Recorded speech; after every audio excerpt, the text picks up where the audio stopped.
que el Señor nos dé este púlpito y esta amada iglesia para compartir su palabra. Y en esta mañana queremos tomar el consejo de Dios de Santiago capítulo 3. Vamos a ver el verso 1 y el verso 2. De manera muy concisa vamos a tomar la verdad de Dios para nuestras vidas y alma en esta mañana allí. Y repito, agradecemos al pastor y al pastor de esta iglesia la invitación que nos hacen para compartir la verdad que es común a nosotros y a ustedes. Y vamos a predicar bajo el título en esta mañana: Señor, pon guarda a mi boca. Señor, pon guarda a mi boca. Voy a leer, y ustedes me seguirán con sus vistas y oídos, en el capítulo 3, del versículo 1 hasta el versículo 12 inclusive, pero solo vamos a meditar sobre los primeros dos versos. Dice Santiago, capítulo 3, verso 1: Hermanos míos, no os hagáis maestros muchos de vosotros, sabiendo que recibiremos mayor condenación. Porque todos ofendemos muchas veces. Si alguno no ofende en palabra, este es varón perfecto, capaz también de refrenar todo el cuerpo. Y aquí nosotros ponemos freno en la boca de los caballos para que no obedezcan, y dirigimos así todo su cuerpo. Mirad también las naves, aunque tan grandes y llevadas por impetuosos vientos, son gobernadas por un muy pequeño timón, por donde el que la gobierna quiere. Así también la lengua es un miembro pequeño, pero se jacta de grandes cosas. He aquí cuán grandes bosque enciende un pequeño fuego. Y la lengua es un fuego, un mundo de maldad. La lengua está puesta en nuestros miembros y contamina todo el cuerpo e inflama la rueda de la creación, y ella misma es inflamada por el infierno. Porque toda naturaleza de bestia y de aves y de serpientes y de seres del mar se doma y ha sido domada por la naturaleza humana. Pero ningún hombre puede domar la lengua, que es un mal que no puede ser refrenado, llena de veneno mortal. Con ella bendecimos al Dios y Padre, y con ella maldecimos a los hombres que están hechos a la semejanza de Dios. De una misma boca proceden bendición y maldición. Hermanos míos, esto no debe ser así. ¿Acaso una fuente hecha por una misma abertura, agua dulce y amarga? Hermanos míos, ¿puede acaso la higuera producir aceituna o la vid higos? Así también ninguna fuente puede dar agua salada y dulce. Vamos a orar. Aquí estamos, buen Señor. Estamos conteste de nuestra debilidad, de nuestra flaqueza. Ser apto para enseñar es una virtud que concede el cielo. Es una gracia que la imparte el Espíritu Santo. Y temblamos ante el sagrado deber de tomar un así ha dicho Jehová en nuestras bocas y labios para advertir al pueblo sobre verdades eternas que tienen consecuencias eternas. En esta mañana, Señor, pedimos muy humildemente que nos ayude, que el Espíritu Santo nos asista a la hora de abrir nuestros labios, nuestras mentes, a la hora de fluir los pensamientos. Las palabras que proferiremos, que sean todas conformes a la verdad. Y que además de ser fiel en la proclamación de las Escrituras, seamos fiel en vivirla, en practicarla, en modelarla, en mostrar a otros con conducta y hecho, con actitud y acciones, esas verdades que yacen en nuestras almas y que deben regir nuestros pasos, nuestra voluntad, nuestra conciencia, y cada una de las cosas que hacemos y por la razón que la hacemos. Mira, sé propicio a este siervo y a estos siervos tuyos en esta mañana aquí congregados, y que en esta mañana mi boca sea dada palabras sazonadas con sal, y que hayan almas hambrientas, sedientas, deseosas internamente de recibir tu verdad, de conocerte más a ti, de tener un corazón inclinado a tus mandamientos y no a la avaricia. Bendice cada uno y una conforme a la necesidad puntual, pero también la necesidad grupal y congregacional. Y que al adorarte con un oído inclinado a la verdad, un oído inclinado a recibir la verdad, tu buen espíritu nos dé todo de ti y nada de nosotros. A ti la gloria, a nosotros tu bendición. En el nombre de Cristo Jesús oramos. Oh Señor, por guarda a mi boca. Santiago es una epístola maravillosa, como toda la Sagrada Escritura. Y la diversidad de temas que nosotros encontramos en esta carta es maravillosa, a pesar de lo lacónica, de lo breve, de lo conciso. Santiago era un hombre muy preciso. Él decía, así hablad, así haced, por ejemplo.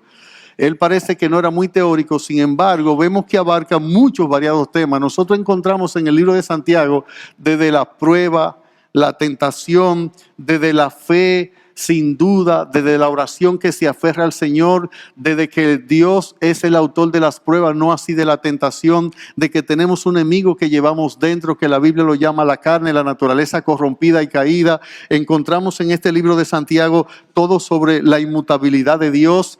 Él es la fuente o el origen de toda bondad, de Él desciende toda bondad, del Padre de las luces. Encontramos en este libro de Santiago que la Sagrada Escritura se presenta como una semilla cuyo fruto futuro es la perfección de los santos. Encontramos en este glorioso libro el control que debemos ejercer sobre nuestras emociones, como la ira. Encontramos en este libro cómo nosotros debemos ser medidos al hablar. Encontramos en este libro cómo no debemos hacer acepción de personas. Encontramos en este libro cómo nosotros debemos ser más que oyentes de la verdad, practicantes de la verdad, para no tener una vana religión que finalmente nos llevará a la condenación.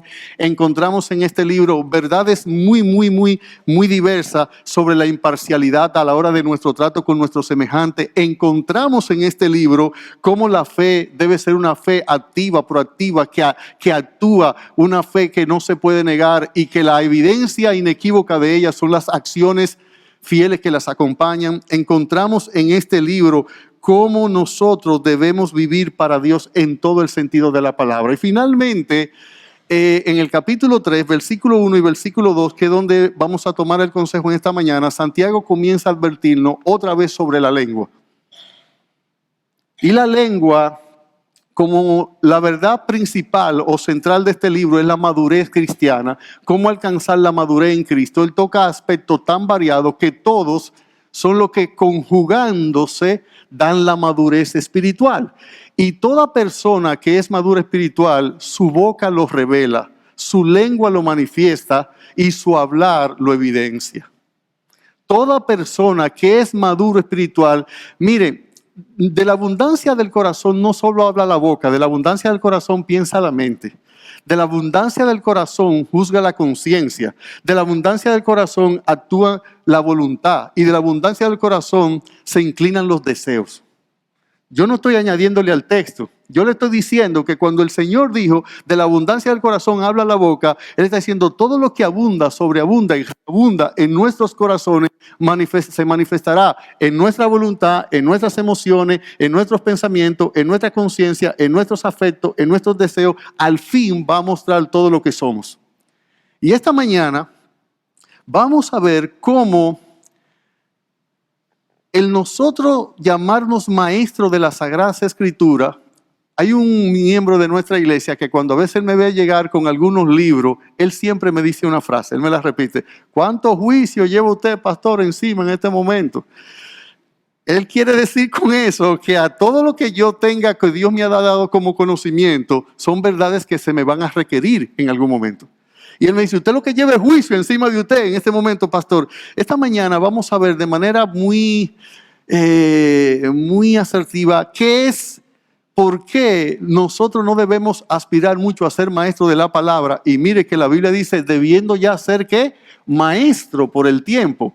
Pero ¿cómo podemos ser maestros? No solamente en el sentido de enseñar desde un púlpito, sino en el sentido de modelar y en el sentido de madurez. Vamos a ver las implicaciones que tiene eso, la severidad del juicio a los que nos paramos en púlpito y en escuela dominical o en seminario y enseñamos la Sagrada Escritura.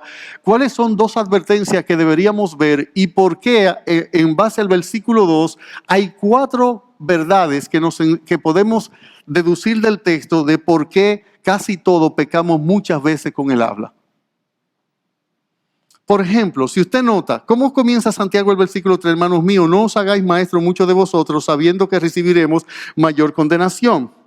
Mire, Todos debemos recordar que el ministerio del magisterio espiritual es una vocación dada por Cristo. Efesios capítulo 4, versículo 11 dice que Él mismo constituyó apóstoles, profetas, maestros, evangelistas, pastores.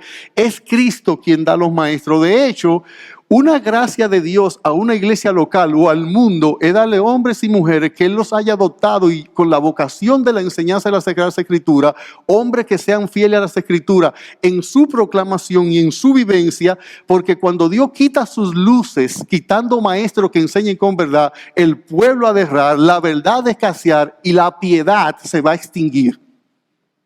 Por tanto, es bueno que muchos hermanos puedan enseñar la palabra. Ahora, muchos de nosotros queremos el título, la posición y no necesariamente tenemos la vocación, ni queremos la dedicación, ni la consagración, ni lo que implica ese ministerio. Debemos recordar, por ejemplo, en Hechos capítulo 13, versículo 1, dice que habían apóstoles, habían profetas y maestros. Por tanto, no hay un ministerio, escucha esto que voy a decir, en las iglesias locales que sea más importante ni más influyente en la vida de la iglesia que el de maestro de la palabra. ¿Usted escuchó lo que yo acabo de decir? No hay un ministerio en la iglesia local que sea más importante ni más influyente. Es el más importante porque como se transforma en la vida, como nosotros adquirimos santidad progresiva, como nos hacemos piadosos, ¿sabe por qué? Por la Sagrada Escritura, por la Sagrada Escritura enseñada para que la gente lo asimile y pueda luego insertar en sus vidas las verdades aprendidas. Es el ministerio más influyente porque es a través de la enseñanza de la palabra de Dios que el Espíritu Santo cambia la vida de la gente. Es a través de la verdad que los creyentes somos santificados y es a través de la verdad que los inconversos vienen a ser conversos o convertidos a Cristo. Usted puede tener un buen ministerio de alabanza, maravilloso, lo necesitamos. Usted puede tener un buen orfanato, usted puede tener un buen colegio, pero ningún ministerio en la iglesia local es más importante ni más influyente. Ahora, ¿por qué Santiago nos dice a nosotros que no nos hagamos maestros muchos de nosotros si la iglesia requiere de buenos maestros que tracen bien la palabra verdad, que nos edifiquen, que nos adviertan, que nos corrijan, que nos traigan la ley de Dios que está en el libro y la pongan cerca al corazón, a la boca, a la conciencia, a la mente, a los afectos, a la voluntad, a todo el ser? Porque Santiago debería de ponerse a una con el escritor de Hebreo y decir, yo quiero que todos lleguen a ser maestros, todos lleguen a tener un nivel de conocimiento y de práctica de la verdad que puedan enseñar a otros. Bueno, lo que Santiago está advirtiendo aquí, y para mí tiene dos razones históricas esta aseveración de Santiago, es que ustedes recordarán, mis hermanos, que en la antigüedad la liturgia en el culto público no es con la formalidad que nosotros tenemos ahora. Si usted va, por ejemplo, a 1 Corintios capítulo 14, mire conmigo qué dice el apóstol Pablo a los hermanos en Corinto sobre una iglesia que todavía está en su etapa incipiente, donde hay muchas cosas que todavía no están estructuradas en la liturgia, en el culto público, en la adoración. ¿Qué pasaba? Nosotros sabemos del desorden que había en la liturgia del culto público. Pero ¿qué pasaba en esa iglesia? Y por eso creo que aquí Santiago advierte esto por esta práctica litúrgica de ese tiempo. Dice 1 Corintios capítulo 14, el verso, voy a leer desde el 23 al 26. Si pues toda la iglesia se reúne en un solo lugar y todos hablan en lenguas y entran indoctos e incrédulos, ¿no dirán que estáis locos? Pero si todos profetizan y entra algún incrédulo o indocto, por todo es convencido, por todo es juzgado. Lo oculto de su corazón se hace manifiesto y así, postrándose sobre su rostro, adorará a Dios, declarando que verdaderamente Dios está entre vosotros. Escuche esto, el 26. ¿Qué hay? ¿Qué pues, hermano? Cuando os reunís en el culto público, ¿cómo se dirige? ¿Tenían estos creyentes el Nuevo Testamento? ¿El canon del Nuevo Testamento estaba formado? No. ¿Tenían ellos cada uno acceso a tener la Septuaginta o tenían rollos cada uno de la Biblia en el Antiguo Testamento para venir al culto? No. Y entonces, ¿cómo se hacía la enseñanza en la iglesia primitiva?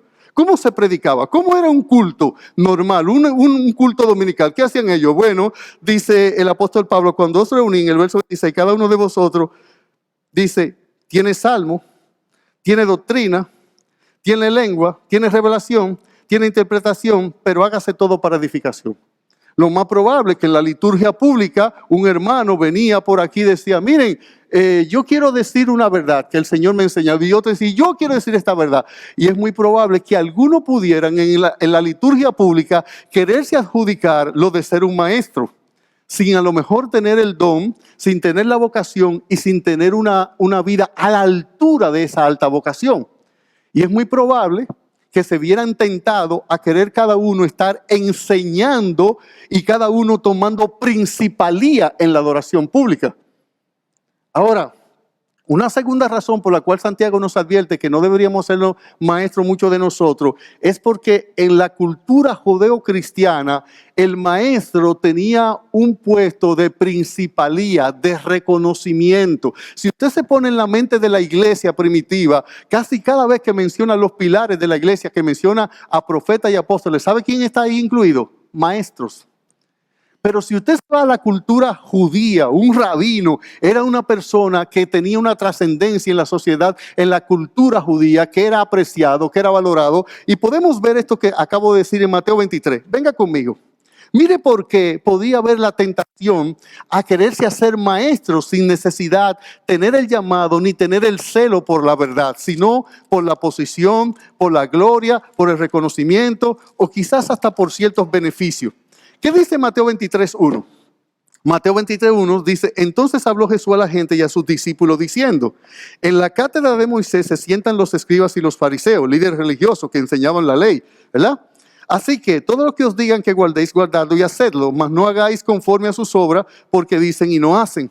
Porque atan cargas pesadas y difíciles de llevar y la ponen sobre los hombros y los son de los hombres, pero ellos ni con un dedo quieren moverlas. Antes hacen todas sus obras para ser vistos de los hombres, pues ensanchan sus filacterias y extienden los flecos de sus mantos, y aman los primeros asientos en las cenas y las primeras sillas en la sinagoga, y las salutaciones en las plazas, y que los hombres le llamen rabí, rabí, o sea, maestro, maestro, pero vosotros no querráis que os llamen rabí, porque uno es vuestro maestro, el Cristo, y todos vosotros sois hermanos. No llaméis Padre vuestro a nadie en la tierra, porque uno es vuestro Padre que está en los cielos.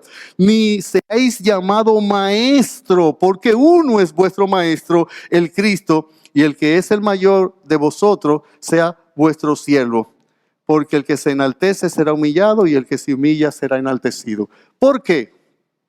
Porque en la mente judeocristiana, tanto en el cristianismo naciente, a partir de Pentecostés, como en toda la cultura judía, un maestro era alguien de gran importancia, de gran relevancia. Y reafirmo lo que dije anteriormente, aún en la vida de la iglesia no hay un ministerio, no hay un talento, un don que sea de mayor trascendencia e importancia, porque es con las escrituras y el poder del Espíritu Santo que nuestras vidas son transformadas, que los pecadores son convertidos. Por tanto, muchos pudieran querer la gloria del maestro, el honor del maestro, el reconocimiento del maestro, la ventaja del maestro, la principalía del maestro, los aplausos del maestro, sin que tengan el celo, ni el conocimiento, ni la piedad. Y lo peor que Dios puede hacer después de quitar hombres y mujeres que enseñen con fidelidad la verdad, es darnos hombres y mujeres que enseñen esa verdad sin celo por ella y sin que su vida sea consecuente con la verdad que proclaman. Así es que debemos tener cuidado de no querer hacernos maestros muchos de nosotros, y el apóstol Santiago no nos deja sin el porqué de su aseveración. Dice en el mismo versículo, en la parte B, sabiendo que recibiréis mayor condenación. Esta frase se podía traducir sabiendo que recibiréis un juicio más severo que el creyente común, un juicio más demandante, más requiriente. A ellos, a los que se proclaman maestros de la palabra, les será demandado con mayor rigurosidad su estilo de vida, su conducta, su práctica, lo que hicieron, lo que no hicimos. Por tanto, cada vez que el pastor Pedro o el pastor Yadín o cualquiera de ustedes o yo nos paramos aquí, realmente estamos poniendo atadura a nuestras almas. O el maestro de escuela dominical, estamos asumiendo el pararnos delante de la gente, decir un así ha dicho Jehová, y a esa luz y a esa gracia le será pedido con rigurosidad la fidelidad, no solo en la proclamación, sino también en la vivencia. ¿Por qué se ha de juzgar con mayor severidad al que se constituye maestro, al que se hace maestro o al que es un maestro? Déjenme darle dos razones también para ello. En primer lugar, por la vocación, por la naturaleza de la vocación del magisterio cristiano. Por la naturaleza de nuestro oficio. Nosotros, ¿quién es un maestro de la Sagrada Escritura? Uno que de parte del Dios eterno enseña un mensaje eterno a almas eternas con consecuencias eternas. Usted oye lo que implica ser un maestro de la palabra. Es uno que se constituye en los labios eternos de Dios para proclamar el mensaje eterno de Dios a almas eternas que, dependiendo de ese mensaje, esas almas tendrán consecuencias eternas. Por la naturaleza de nuestro oficio, cualquiera que se constituye maestro tendrá un juicio más riguroso, tendrá exigencias, demandas, requisitos, estándares mucho más elevados. Es que usted y yo, como dice el Señor a través del profeta Ezequiel, somos los atalayas que avisamos, que tocamos la trompeta de Dios para que los hombres sean despertados y su conciencia sean confrontada para recibir un mensaje que es eterno, de parte de un Dios eterno, a almas eternas, con consecuencias eternas. Ahí está el porqué. No deberíamos nosotros en nuestras iglesias, de manera incorrecta, yo me atrevería a decir aquí que el que anhela magisterio, buena obra desea. Pero es necesario. ¿Por qué seremos más rigurosamente confrontados aquellos que hemos sido colocados o hemos sido llamados o se nos ha dado la vocación de enseñar la Sagrada Escritura? Es por la naturaleza de nuestro oficio, por lo que implica, por lo que complica, por lo que deriva, por lo que está en el centro de este ministerio. Es que representamos al Dios eterno con el mensaje eterno para almas eternas con consecuencias eternas, y por eso es requerido que el juicio a nosotros sea con mayor severidad. Pero no solamente por eso. Una segunda razón que nosotros podemos ver en esto es que al que más se le da, más se le demandará. La Biblia es muy reiterativa en eso. Nosotros creemos que si hay un hermano aquí que tiene más ministerio, participa más, tiene más dones, más talento, es que Dios lo está bendiciendo más a él. Y eso no es necesariamente así. Lo que sí quiere decir es que Dios le dio más responsabilidad a él. Y por tanto a él se le requerirá, se le demandará, se le exigirá más. A mayor gracia, mayor luz, mayor responsabilidad, a mayor responsabilidad, mayor consecuencia. De hecho, mis hermanos, la Biblia repite vez tras vez, tras vez, tras vez. El Señor lo deja muy claro, lo asienta muy claro en las parábolas, diciendo, te di más, te requeriré más. Y aquel que decide quitárselo todo, dice la Biblia, que a ese que no tiene nada, aún lo que tiene, le será quitado. Hace muchos años, no tantos años, yo expliqué aquí por qué esa frase.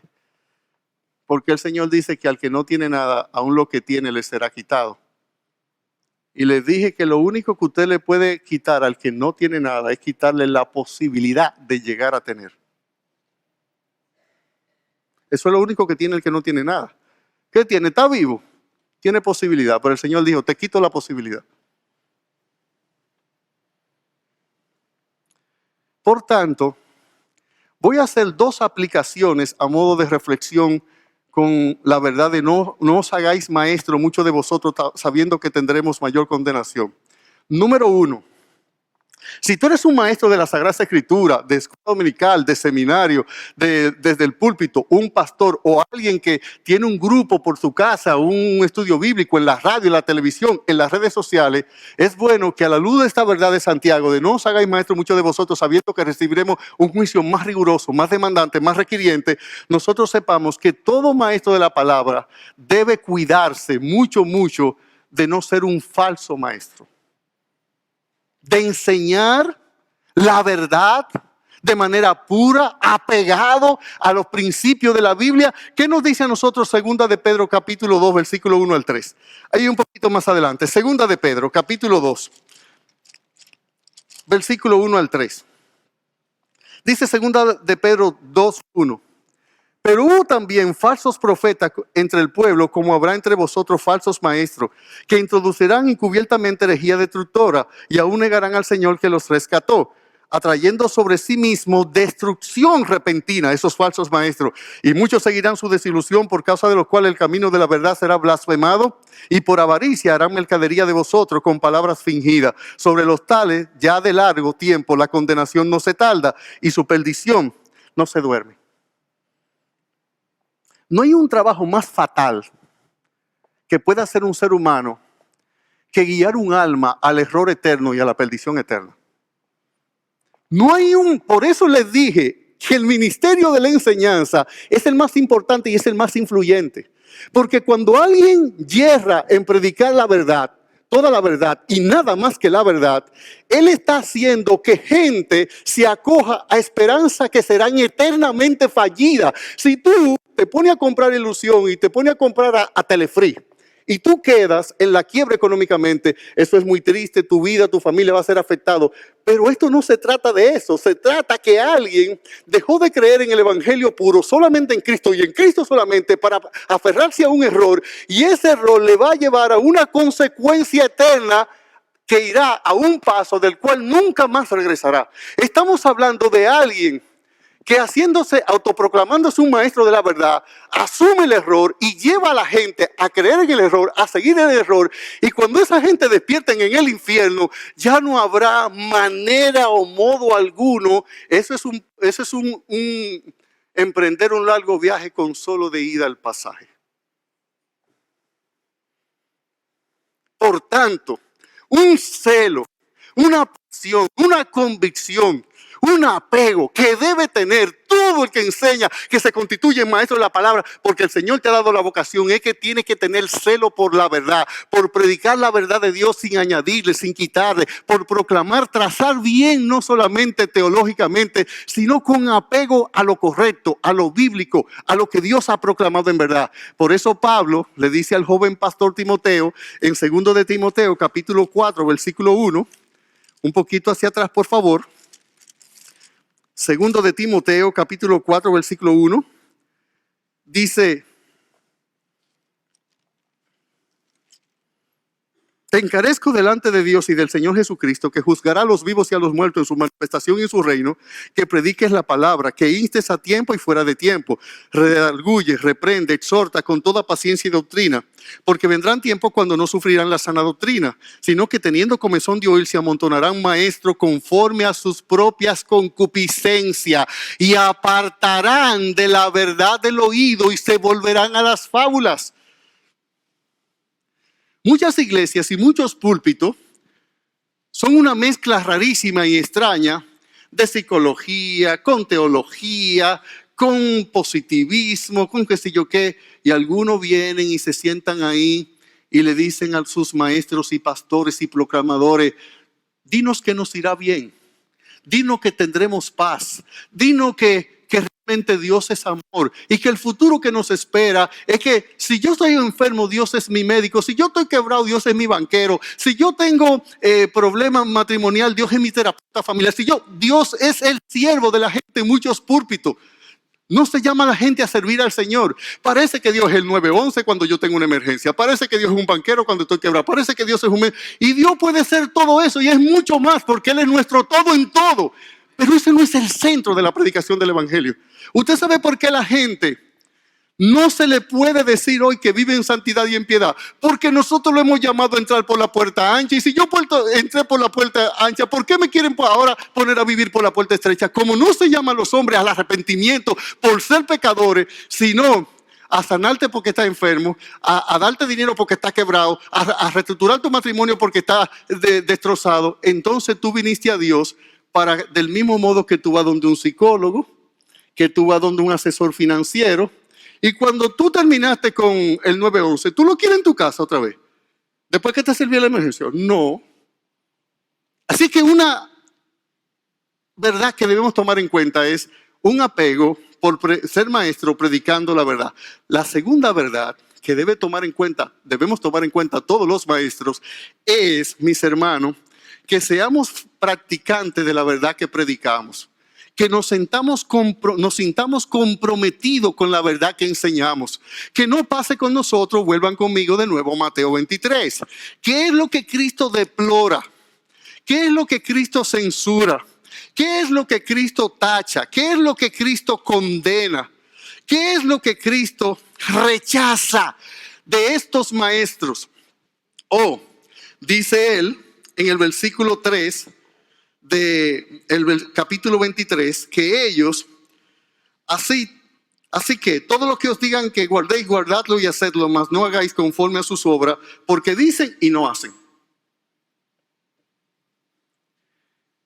Algo que deberíamos cuidarnos celosamente, apasionadamente, todo predicador, es que practicamos la verdad que predicamos. Santiago dice, así hablad, así haced.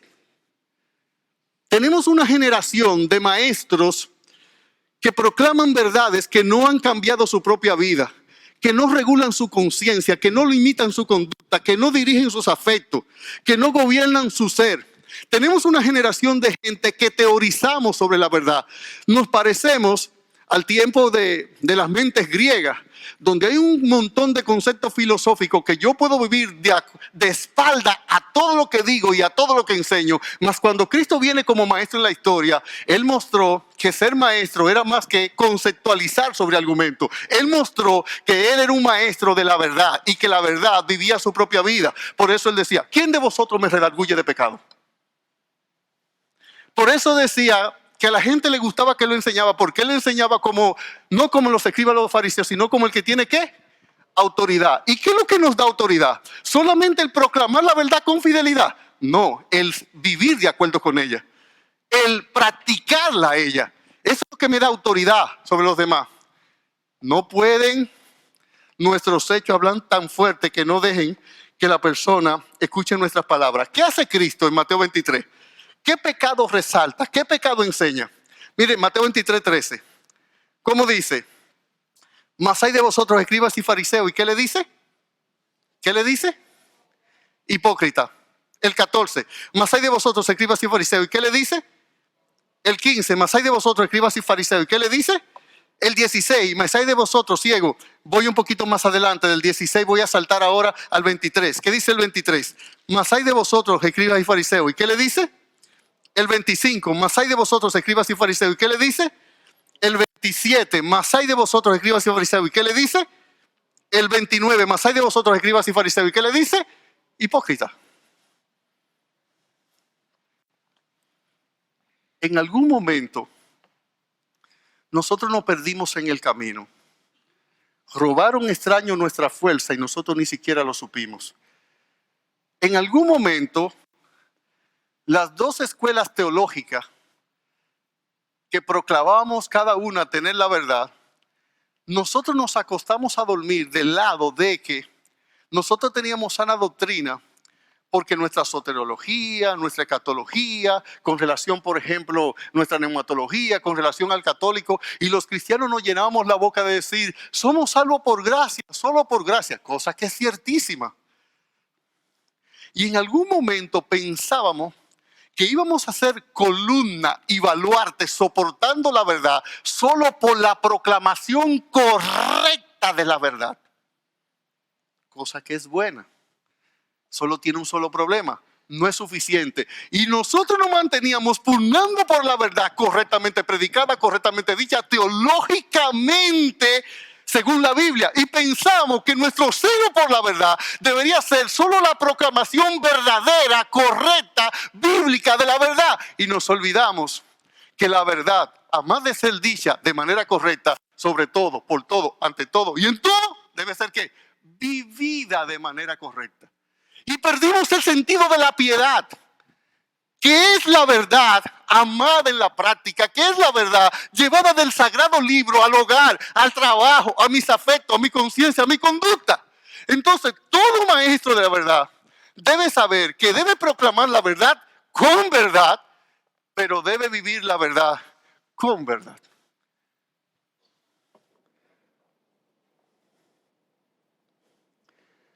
¿Qué dice el Salmo 50:16?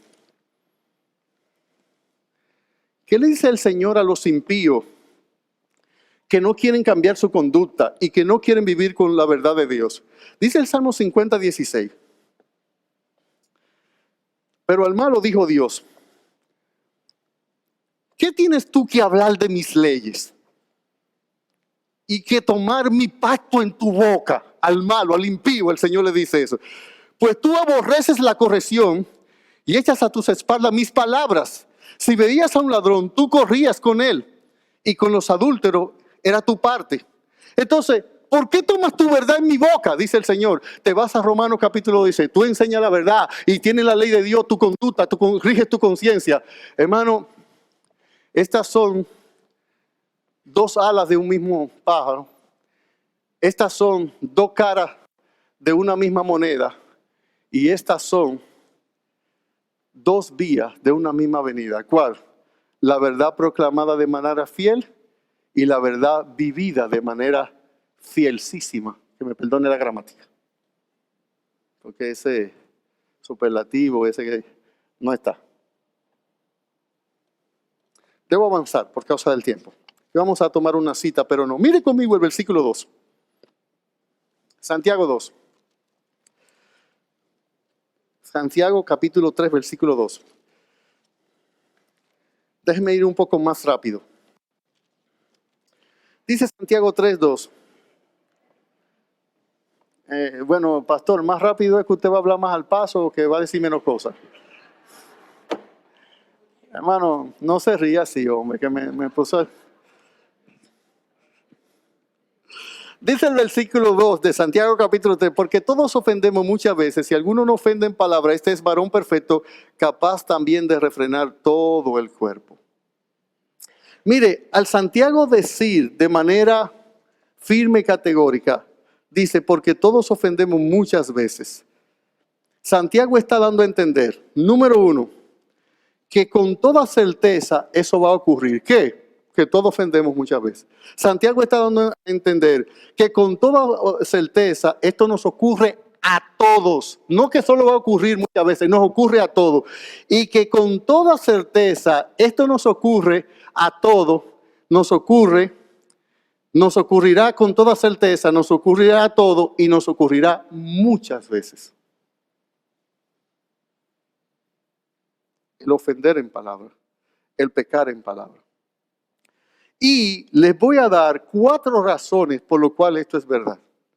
Y voy a avanzar rápidamente. ¿Por qué es real, verdadero, cierto, que todos ofendemos muchas veces en palabra? Número 1, por todo lo que nosotros hablamos. Dicen diversos estudios que el común de la gente usa 28,000 palabras al día. Algunos dicen que 35,000 palabras al día. Depende de quién sea el parlante. Yo no hablo tanto fuera del púlpito como cuando estoy en el púlpito. Pero es que nosotros usamos la lengua demasiadas veces al día. Es que nosotros hablamos y hablamos y hablamos y después hablamos. ¿Qué nos dice a nosotros Proverbios 10:19? ¿Qué dice Proverbios 19? ¿Por qué todos ofendemos muchas veces en palabras? ¿Por qué con toda certeza nosotros vamos a pecar muchas veces, muchas veces con los labios? Porque hablamos demasiado. porque todos nosotros realmente usamos demasiado la lengua al día. Dice Proverbio 10:19, dice, en la mucha palabra no falta pecado, mas el que refrena sus labios es prudente. Por la cantidad de veces que nosotros hablamos, pues es muy normal que nosotros pequemos muchas veces. De hecho, si usted mira conmigo, por ejemplo, mire ahora lo que dice Proverbios capítulo 13, versículo 3. Proverbio 13:3. Dice, el que guarda su boca, guarda su alma, mas el que mucho abre sus labios tendrá calamidad. Usted ha dado a hablar mucho. Usted es una gallareta. Usted quiere siempre que su opinión sea oída.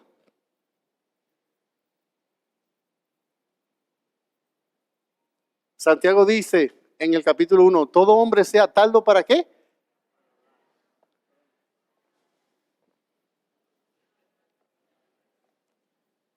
Una razón que da explicación al por qué todos ofendemos muchas veces en palabras es porque todos hablamos mucho. La segunda razón, rápidamente, por la que sí va a ser seguro que todos nosotros hablamos o pecamos, y la palabra ofender ahí, esa palabra nos da la idea de deslizarse o descarriarse o resbalarse. Todos nosotros resbalamos. Alguien nos dijo, bueno, es que la lengua se tiene que resbalar mucho porque ella vive entre saliva y entonces ella se desliza fácilmente, me dijo.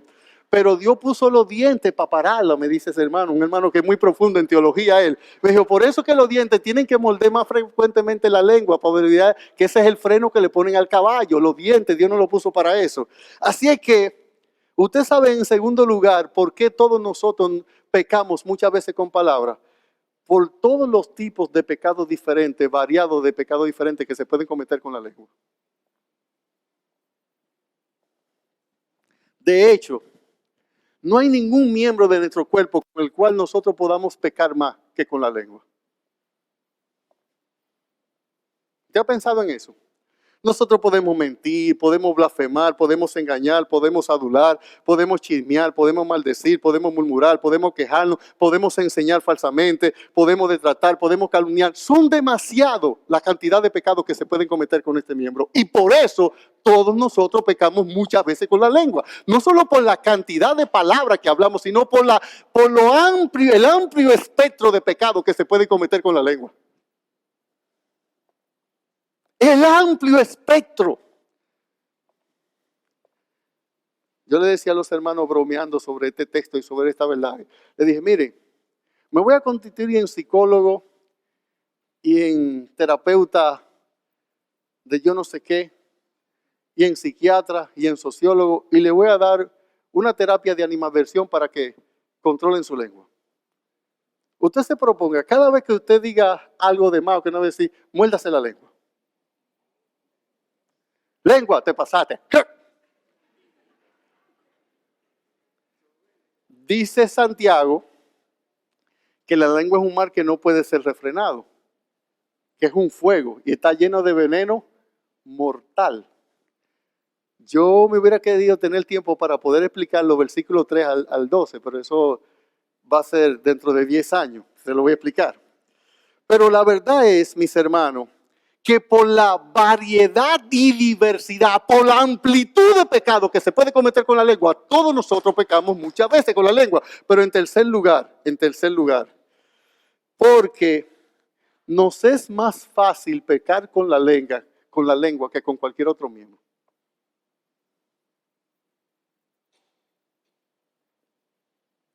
Porque con la lengua nosotros podemos pecar en cualquier momento, en cualquier lugar, en cualquier ocasión, en cualquier circunstancia, a cualquier hora y con cualquier persona.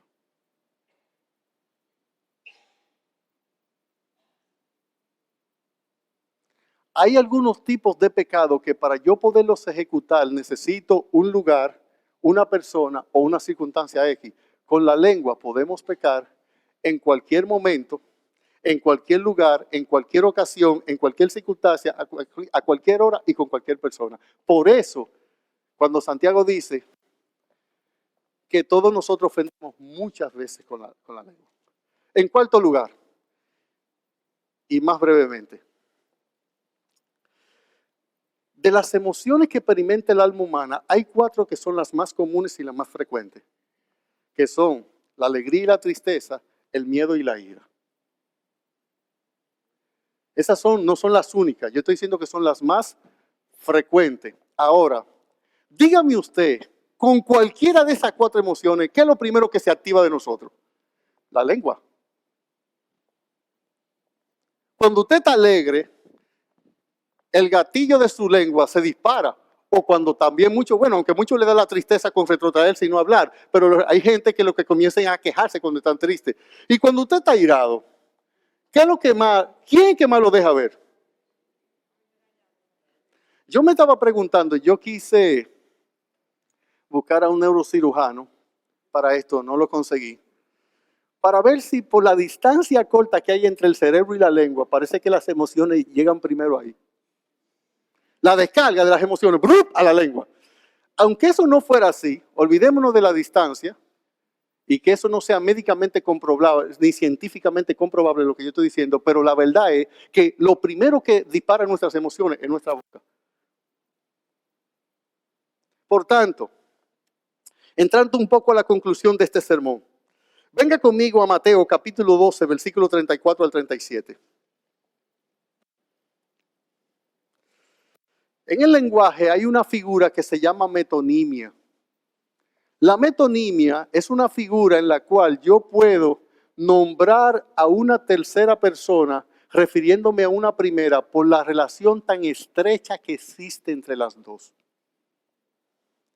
Por ejemplo, esta mañana relajamos el pastor Pedro, Natacha y yo, fue esta noche, porque yo le pedí un vaso de agua a Pedro. No existe vaso de agua, existe vaso con agua. Pero nosotros decimos, dame un vaso de agua, es lo que nosotros decimos. ¿Verdad que sí? Poca persona dice, dame un vaso con agua. Pero nosotros sabemos que lo que se le va a echar al vaso, que es el agua, es lo que a mí me interesa. Si yo digo, me perdonan los capitaleños, me perdonan los liceístas, los escogidistas, los aguiluchos, las estrellistas. Si yo digo, los bates de los toros están calientes. ¿Qué yo dije? Que lo pusieron en un fogón y no se pueden agarrar. Yo estoy diciendo que los peloteros que pertenecen a los toros están bateando mucho. Sin embargo, yo no hago alusión a los peloteros, sino a los bates, porque los peloteros no batean sin los bates. ¿Quién es que realmente tiene la proeza? ¿Es el bate? No, es el bateador. Pero el bateador no puede batear sin el bate. Por tanto, yo me puedo referir al bate cuando en realidad me quiero referir a quién, al bateador, por la estrecha relación que existe entre ambos. Cuando Santiago nos habla de la lengua, obviamente usted debe entender que Santiago no se está refiriendo al miembro. Pero ¿quién es que ejecuta el hablar? Él se está viendo que cuidemos nuestro hablar. Pero ¿quién hace que la palabra se produzca? ¿Quién es que coge el aire como materia prima, la lengua para tomar una posición para producir la palabra? La lengua. Entonces, por metonimia, Santiago lo que está diciendo es, cuiden su hablar, no se hagan maestros muchos de vosotros. Y Cristo nos enseña en el Evangelio según San Mateo, capítulo 12, versículo 24, cuál es el secreto tras la lengua. En la Segunda Guerra Mundial, entre los infantes de marino se hizo famosa una frase que decía, lengua suelta hunden barcos.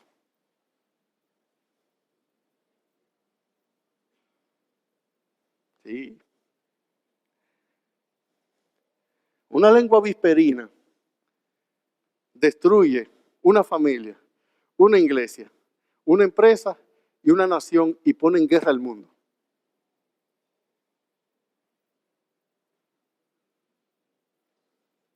Ahora, ¿qué debemos hacer? ¿Asearnos correctamente para que no nos dé litosis, no nos dé mal aliento? No. El problema, la fiebre no está en la sábana. ¿Qué enseña Cristo en Mateo 12? Y con esto estoy entrando ya a conclusión, definitivamente, no se asusten. Dice Mateo 12, 34. Dice, generación de víboras, ¿cómo podéis hablar lo bueno siendo malos? porque de la abundancia del corazón habla la boca.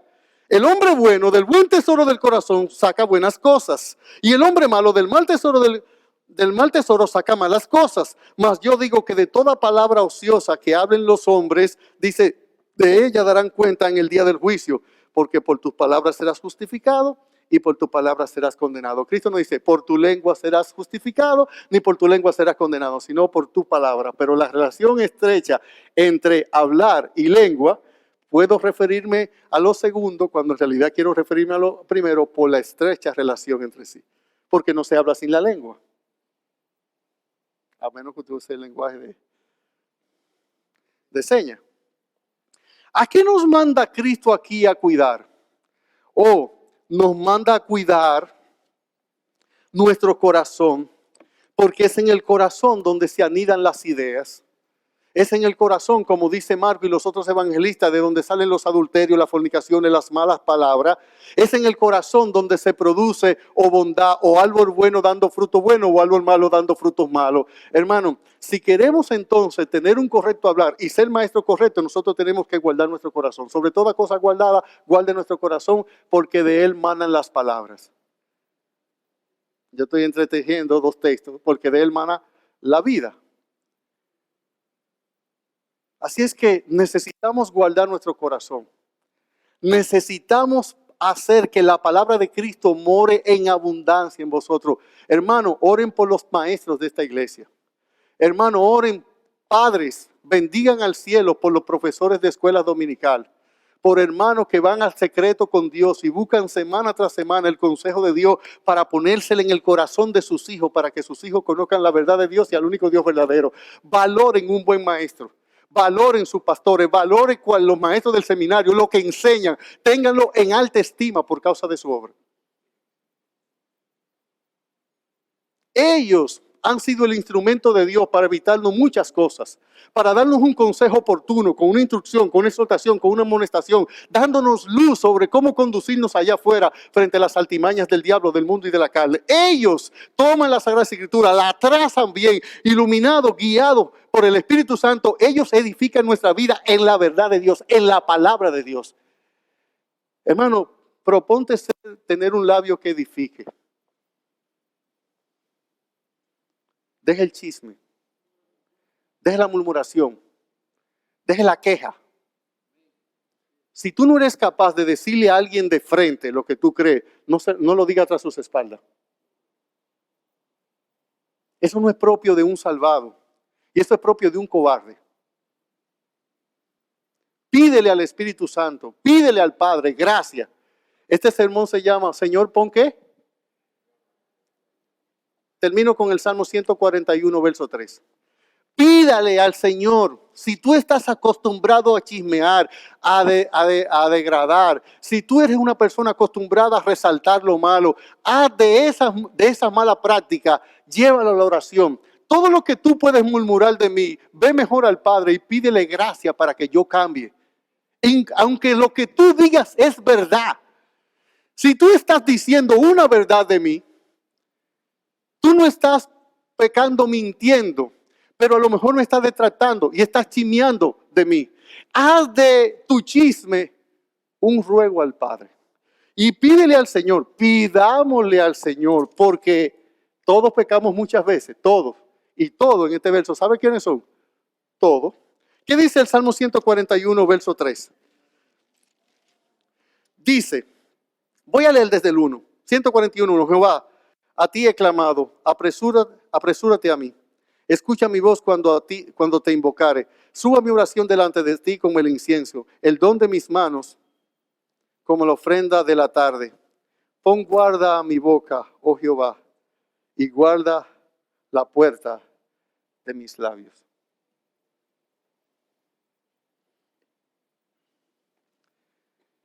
Una lengua chismosa destruye la paz de una iglesia. Hay familias enemistadas por alguien que no controla su lengua.